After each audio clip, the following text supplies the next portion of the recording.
I will never forget that freezing cold night. It was early morning when I got here, and the scene I saw was now etched in my mind forever. When you look back, the relatives of those who died on Bloody Sunday got a state apology. The Hillsborough relatives got some justice. To our eternal shame, here is a group of relatives who are still waiting for the truth of what happened on the night 41 years ago. I have said this so many times before. If the Stardust tragedy happened in some middle class area of this country, or indeed on the south side of Dublin, we would not be here today still trying to find out what happened on that dreadful cold February night. So after 41 years you still have not got the answers and the justice you deserve. And for as long as I can, I will do anything I can to help you. I keep saying this. I really mean it.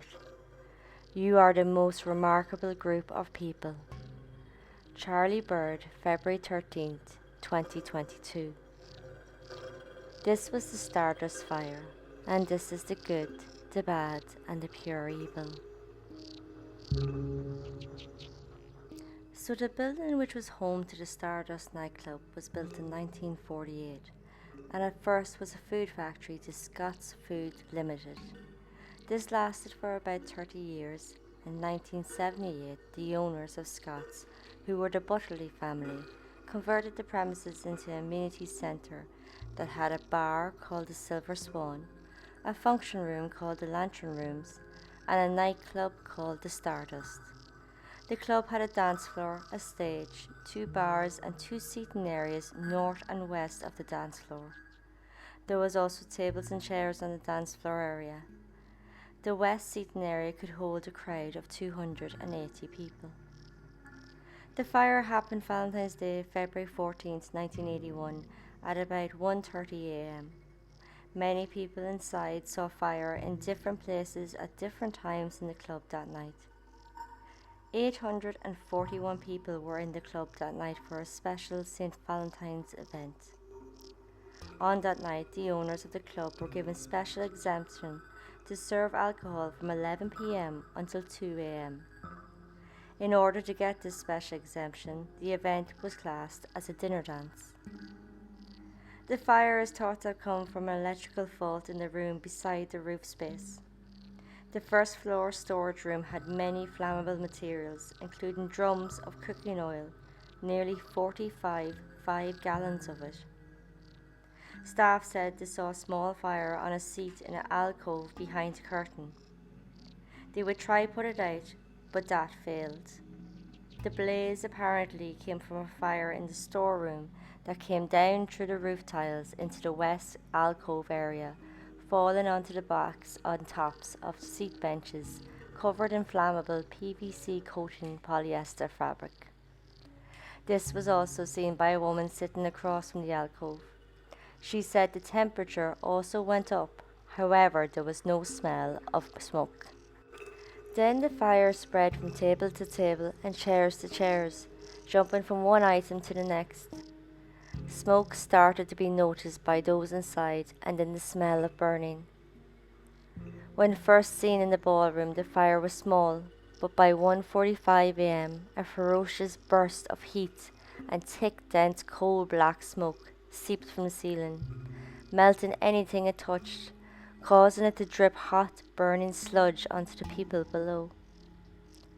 The fire then did what was called a flashover. This happens when the majority of exposed surfaces in a space are heated to their auto-ignition temperature and emits flammable gases. This flashover engulfed the club. The lights immediately failed. The sudden blackout spooked the crowd, who then wanted out. The DJ tried to give reassurance to the crowd, confirming there was a small, controlled fire, and to remain calm, go to the exits and carefully evacuate. In a function room, there was a trade union event. Those attending this escaped easily, but those in the Stardust faced many obstacles to escape.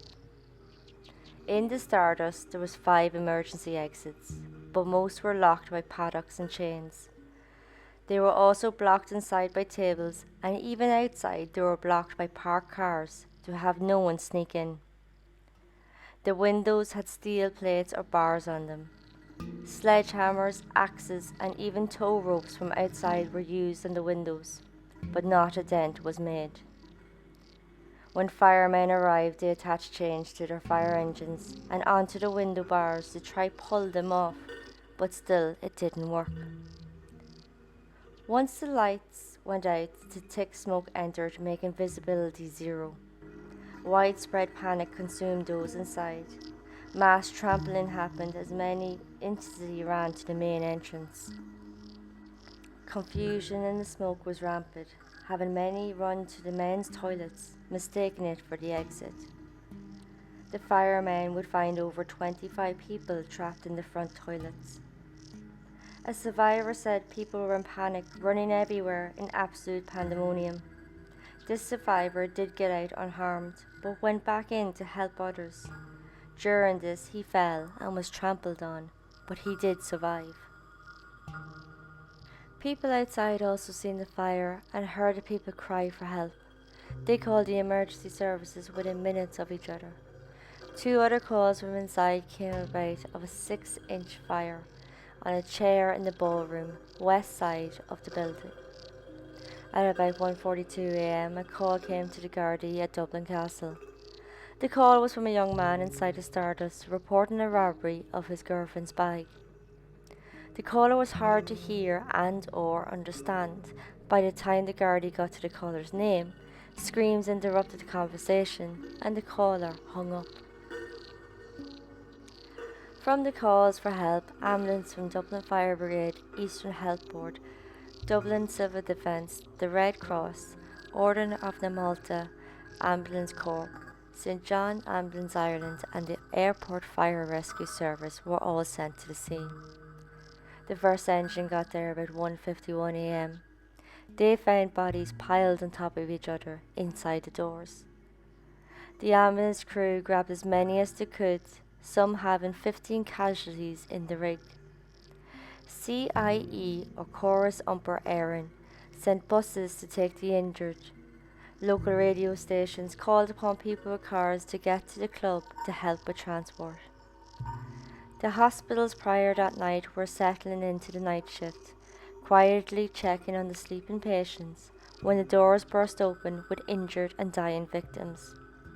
They fast became overwhelmed, in particular the Mater Hospital, Jervis Street Hospital and Dr. Stevens Hospital. Family members of the victims said the scene and handle was chaotic. Taxi drivers came to their help, taking them to the hospitals without charge. Once at the hospitals, they were met with little information about what happened, saying the Gardaí were ill prepared. In total, 48 people died, 46 in the fire, and 2 more later in the hospital. The last death was recorded on 11th of March 1981. 241 people were injured. The ages of those who died ranged from 16 to 26, with 23 of them being an eldest child of the family, usually one to contribute to family money or the sole breadwinner for their families. Most of the victims came from Artane, Kylemore and Coolock.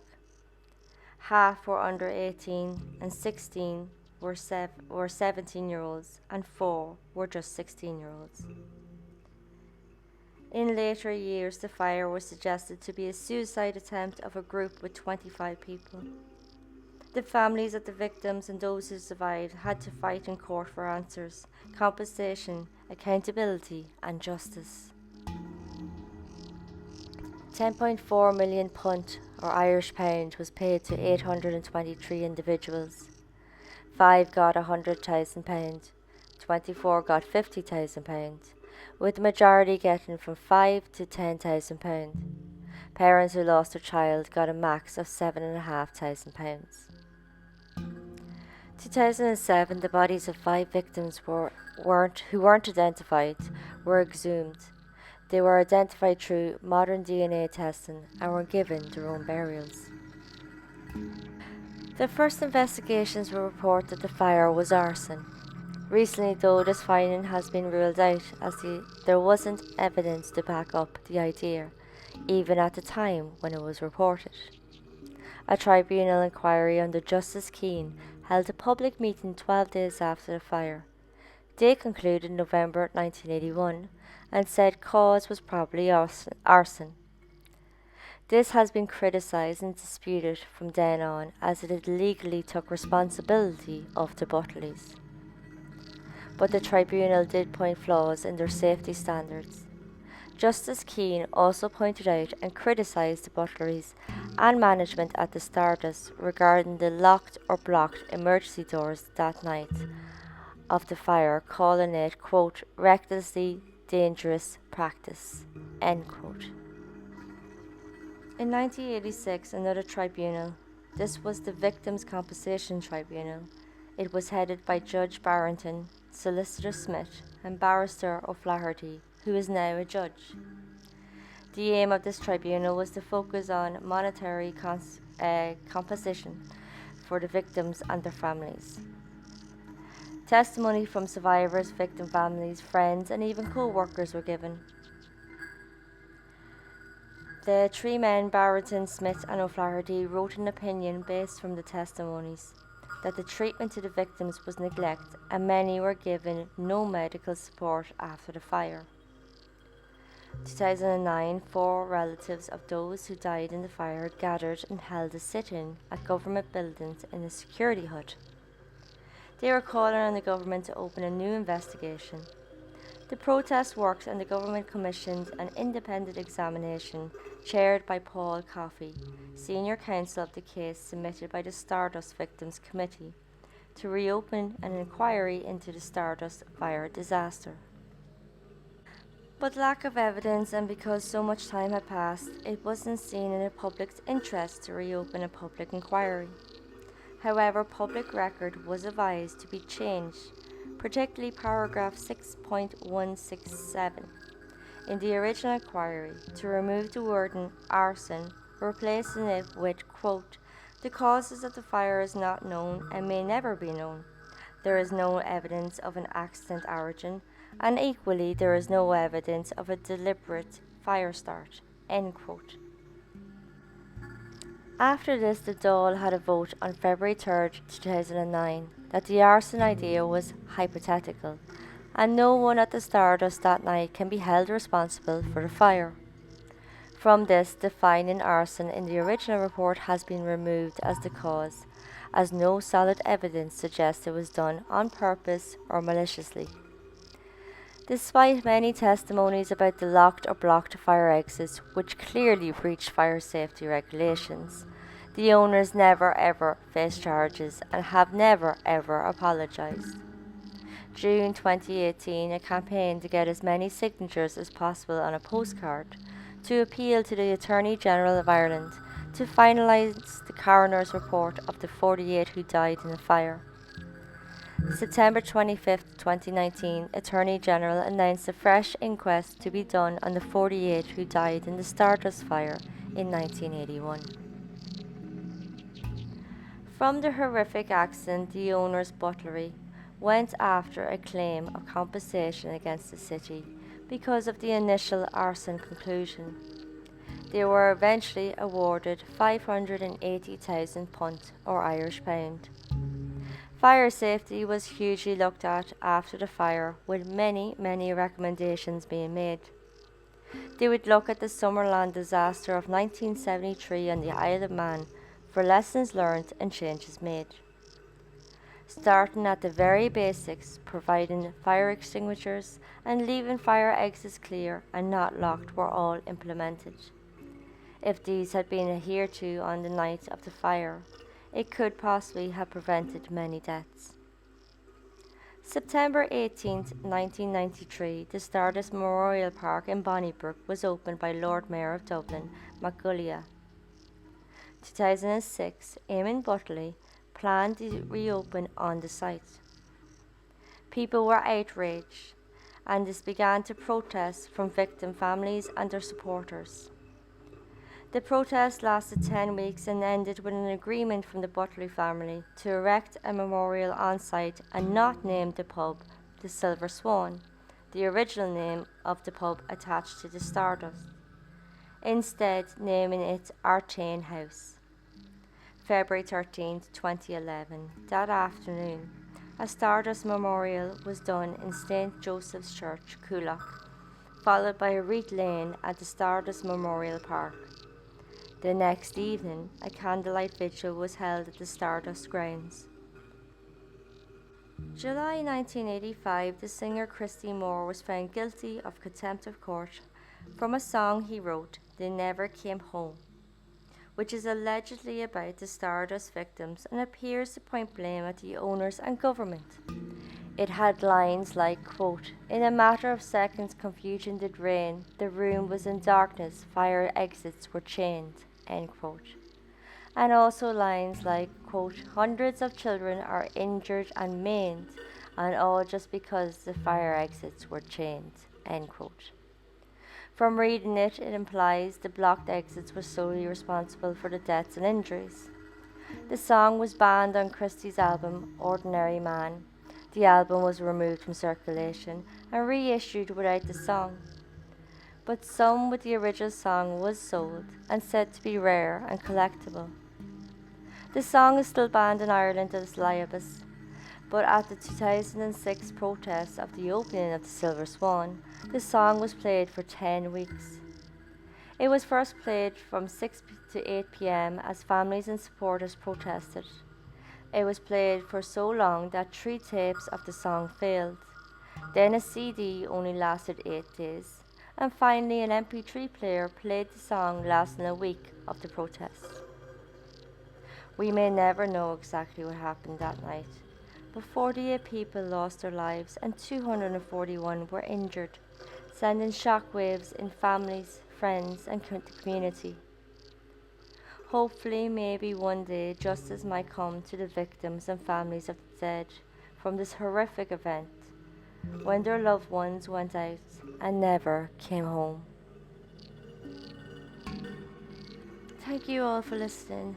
Join me next time when I'll take a look at Lady Mary Heath, an Irish aviator who was born Sophia Catherine Teresa Mary Pierce Evans in Knockaderry, Limerick, November 17, 1896.